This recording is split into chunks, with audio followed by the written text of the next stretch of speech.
občianskeho združenia Nové Slobodné Slovensko.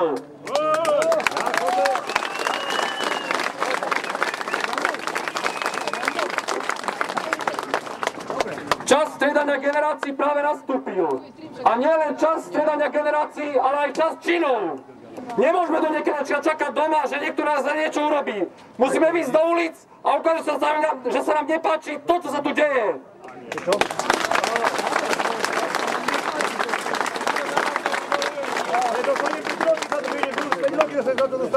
Práve my, mladá generácia, ktorá ešte má rozum, dokazuje hlavne svojimi činmi, že nám záleží na dobre všetkých okolo a nielen na svojom vlastnom. Ako väčšine slovenskej mládeže, ktorá fetuje po uliciach a nič nerobí. A nielen jej, ale väčšine národa, ktorý teraz sedí doma. Pozrite sa, koľko sme tu. Koľko tu je Krobašanov? Kde sú tí všetci ostatní? Oni sú spolu. Kde ste?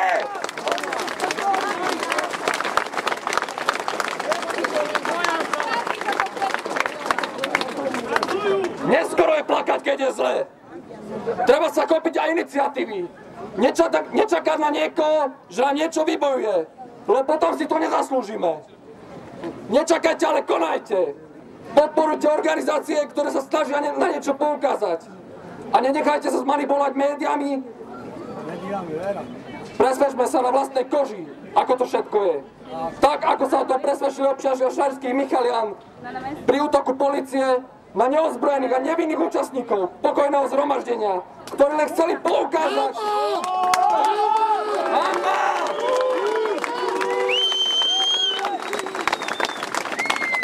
ktorí len chceli poukázať na problémy, ktoré sa neriešia. Dostali jednoznačnú odpoveď, že sú extrémisti. Preto, lebo sa ozvali a majú svoj názor. Nikto sa ich nič nepýtal. Proste len povedali, vy ste nič. Ale my nič nie sme. To si všetci dobre pamätajte.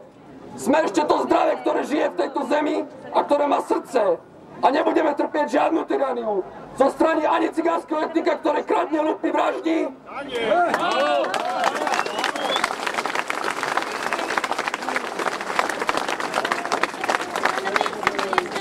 A nebudeme tolerovať ani vyčíňanie polície na objednávku vládnych kruhov.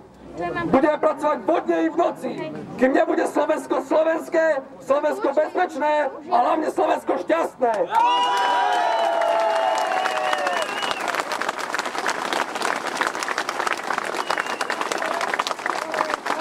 Nechceme nič, len pravdu a spravodlivosť. Áno.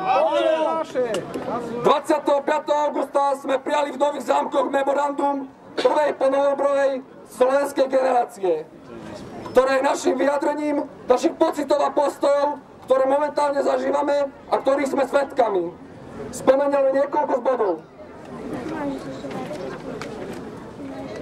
Prvá ponovobrová generácia slovenskej mládeže preto nevníma ani po 20 rokoch zmenu v spoločenskej štruktúre a v ekonomickom postavení obyčajných slovenských rodín, ktorú našim otcom sľubovali spoločensko-politické elity po novembrových dní. Tieto sľuby neboli ani reálne, pretože počas komunistického režimu došlo k novému prerozdeleniu majetku a spoločenských zdrojov medzi vedúce osobnosti komunistickej strany.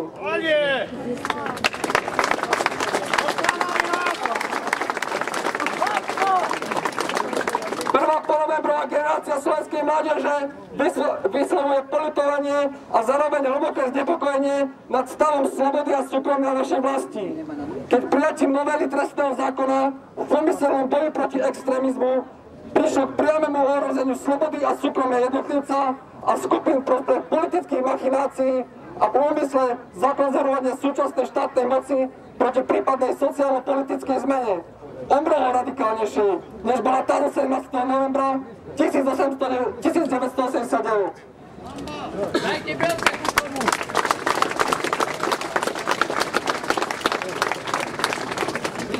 Prvá ponovembrová generácia slovenskej mládeže odmieta umelé vytváranie, posilňovanie pojmového šumu v definíciách nacionalizmus, extrémizmus, terorizmus, antisemitizmus a xenofóbia médiami a politickými špičkami, pretože sa domnievame, že definícia týchto pojmov sa konštruuje na politickú objednávku a jej skutočným cieľom je zdiskreditovať a trestnoprávne postihnúť angažovanosť politických oponentov súčasného režimu.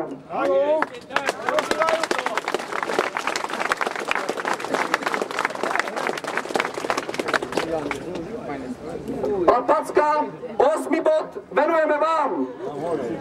Prvá ponovembrová generácia slovenskej mládeže sa z toho dôvodu obáva vzniku nových totalitných štátov v euroatlantickom civilizačnom priestore, čo mu nasvedčuje personálne i materiálne posilňovanie represívnych zložiek štátnej moci, investovanie obrovských finančných prostriedkov do policajtov nového svetového poriadku, ktorí nemajú už viac pomáhať a chrániť, ale poslúchať a brániť staronových vodcov nového svetového poriadku. Berte si, jak pozerajú z okna.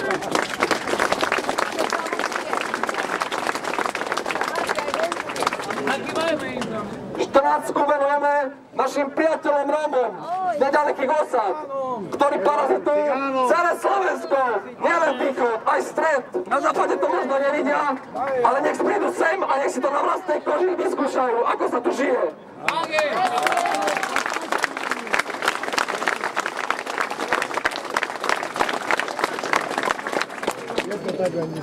Prvá ponovembrová generácia slovenskej mládeže cíti potrebu pravým menom pomenovať cigánsku populačnú explóziu na Slovensku a miesto zapasenia o slovička, či cigán je Róm a či Róm je cigán, požadujeme v záujme našich detí hľadanie reálneho riešenia neprispôsobilosti a asociálnosti, ku ktorým tisíce rómskych matiek vedú svoje deti svojou nevýchovou. Zároveň sa však ako nerómovia odmietame nechať diskriminovať tým, že do nekonečna budeme prispievať zo svojich peňazí na opatrenia pre zvýhodňovanie jedného etnika, ktoré už 60 rokov neprináša žiaden akceptovateľný výsledok.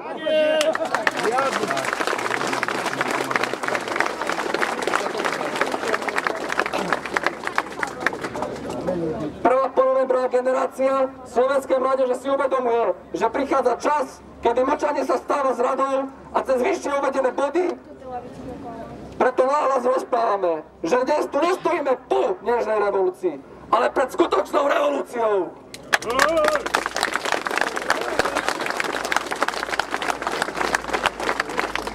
Po 20 rokoch nič nerobenia je na čase hýbať sa vpred.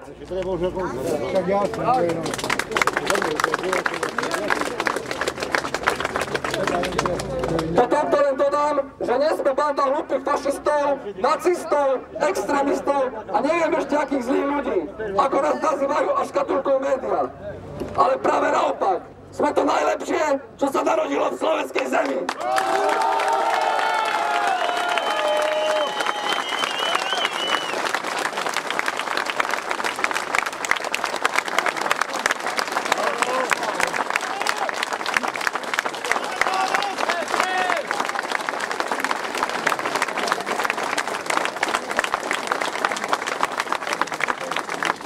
Mám tu ešte to memorandum a keby sa chcel niekto pod neho podpísať, stačí prísť. Tuto je.